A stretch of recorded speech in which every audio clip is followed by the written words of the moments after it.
We move to the start now for the final of the men's single sculls. This is a tasty event. It's going to be a great race, and we know the conditions are tough down here at the finish as we go to the start here. We see Keitel Borche there in lane 1. In lane 2, Cristian Rosso. He's 4th in the double at London. Alan Campbell from Great Britain, bronze medalist from London last time he was on this lake. Got the Bulgarian here, Georgi Bozilov.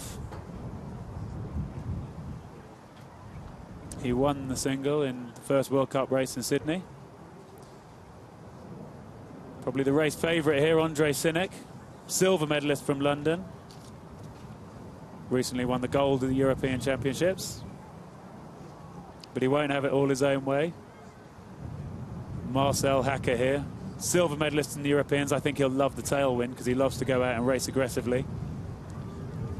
He's an erratic performer, 6th at the London Olympics.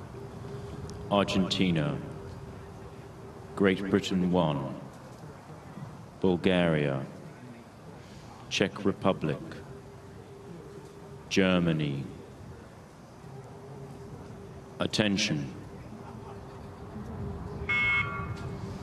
So any prizes for guessing the leader at sort of 200-300 in this race, Greg? Well, there's plenty of men who like to take the lead. Here we see Marcel Hacker going out. He's a big man, but he's tidy. And there's Alan Campbell, who loves to lead through 500 metres. New coach, John West, your coach from the 8. What do you make of that? Bill Barry now coaching Beijing. As we look at the race leader on the far side, Keitel Borche. We hadn't called that. That's the one man we didn't think might lead through the first 250. He's so smooth, the man from the double scull. He's coached by, again, Lars-Johan Flodin. We've spoken of the Swede who's coaching, but his partner is unable to be here race today in the double. And so Keitel Borche is here in the single, and he's showing the world's best singles the way home. Well, he's got away well, but I can't help looking at those arms and think, if you break your arms like that in the first 250, how are you going to make it when the water gets tough? And we look at Alan here, who just is sculling for me quite nicely there with his long straight arms hanging off the boat, getting his weight behind the handles and moving the boat on. You've got to be a great single sculler. You've got to handle the water, haven't you? And I know Campbell can handle rough water. We know Hacker can. That fantastic race here against Mahe Drysdale in 2006. And this man, Sinek, well, he's proved he can handle it on the big lakes in Carapiro and Bled too. Yeah, it's very interesting to see. I think it could be a race where in the first half they want to be conservative, they want to get out and get away well, and then they're really going to need to be able to control it in the second half here. Thing is, yeah, we see the Bulgarian Bozilov. He's breaking his arms early. I mean, you were talking about that. Bozilov is not looking the smoothest of technicians, is he? As we come already he was struggling with the bumpy water. But it's Borche who's leading it. He has held it through the first 500 with Alan Campbell in second. Right, so this is a race to win. If Campbell has a good second 500, he could win this race because he could get ahead of Sinek, and then if it gets rough and stays cool. But the second 500 for me is going to dictate who wins this race. Will Sinek push on, get back on Campbell? Will Hacker stay with Sinek? Oh, as we saw Borche there just struggling with the water, a little bump on one side, but all the scullers are going to be having bumps, and it's who can handle them the best, I think. I think Borche, I've seen him scull through here all 3 days. I've been really impressed. Their coach, Flodin, is working on his body position, trying to keep his body locked on the front end of the stroke. And his doubles partner is going to be watching this and smiling, because I think this is a fantastic performance. Well, it's shaping up to be a good race. He's taken it to the rest of the field, and if those conditions do get really tough, he might be able to hang on to it. But we see here the Bulgarian sculler struggling a little bit. Stroke rate down at 33. That's probably quite reasonable, but it's just how efficient the 33 is and whether those blades are actually moving the boat as well as they can. To me, they were coming a bit loose at the finish. So this is crucial. We're going to come to the 1,000 metres and we're going to see, I think Sinek is making ground. I think Bozilov's got his act together. Yeah, I think it's an ominous move from Sinek. He looks so much smoother than what we've seen before. It might be that he's in the lane here on this side of the course, which could just be a bit more sheltered than where Alan Campbell is out in the middle of the course, or it could just be that he's got a bit more under control. He's had his preparations disrupted due to the floods in the Dukla Club in Prague. He's had to move up to Račice to train there. But look, we've had an ominous move from Sinek here as he's up with Alan Campbell now overlapping. Very tight up there at the front of the field.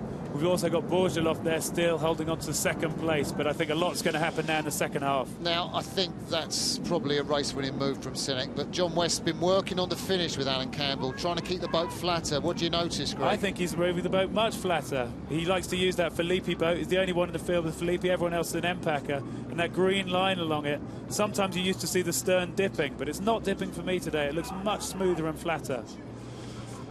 So I think this is a great scull for Alan Campbell. I think if Alan Campbell is going to win a world gold medal, it will be in a tailwind, it will be in rough conditions, it will be the sort of race he loves. He had a fantastic contest with Drysdale in 2009 at the World Championships where they went head-to-head, and I think that's where he got the world record, was it? Yeah, the world record 6:33 in Poznan. Alan Campbell, the silver medal in that race. But Alan Campbell, I feel like he's often on the red line. He looks like he's on the red line, whereas Sinek here at the bottom of the picture just looks to me like he's got slightly more to give. Alan there at 35 strokes a minute, slightly higher rate of striking.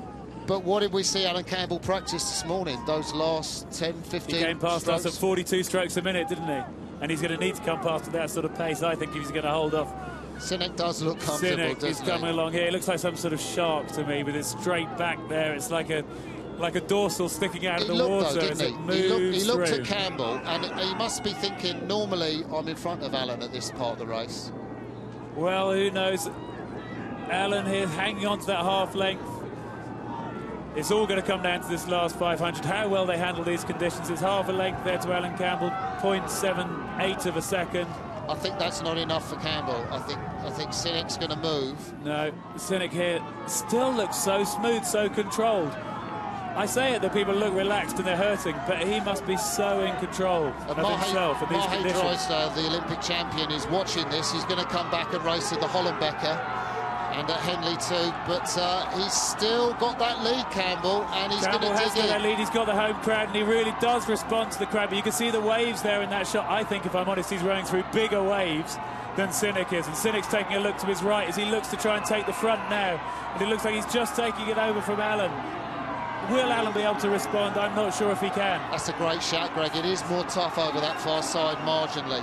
Well, you can even see air under the boat at times as Alan comes through those waves as we come into the last 250, but Sinek has just moved through him so strongly now. That's brilliant, isn't it? And Andrei Sinek not put off by those floods in Prague. Beautiful move in the business end of the race. We're talking about this being rough conditions. Sinek looks like he's sitting on a rowing machine. His body just goes up and down so smoothly.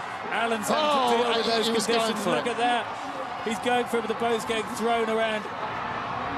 He was going still for that. So smooth. That was brave, because that was his last 20, wasn't it? It was. He's put everything in. Sinek now has slowly slowed down his pace. There's a great race for the silver. Coming up on the inside as well, looking for the bronze medal. He's come from absolutely nowhere in this last 500. You can't see him yet. We can see him in front of us. Sinek's going to get the gold. Campbell does get the silver. And Borgelov hangs on for the bronze medal behind ahead of the sprinting hacker at the bottom of the screen there. Sinek looks satisfied there. I love to see that you can see just how much he's hurting, that he's having to recover there, but he was able to look so in control whilst pounding the boat along. And to do 6:47 in those conditions, I think is a very, very good performance. I thought you Alan waving to the crowd, thumbs up. He's given them everything he could. He responded, like you said, in the last 250. He really tried to give it something. He really tried to find something from nowhere. He did those last 20 strokes far too early, if you like, and left himself with nothing to give at the end. Oh, wow, what a finish to this race. Campbell caught that crab, and then Borgelov's closing on him like a train, the Bulgarian. Sinek crosses the line first. Campbell just holds up Borgelov, but Hacker fancies his chances, but too late with the charge. But I've got to say, I do like watching Sinek. Yeah.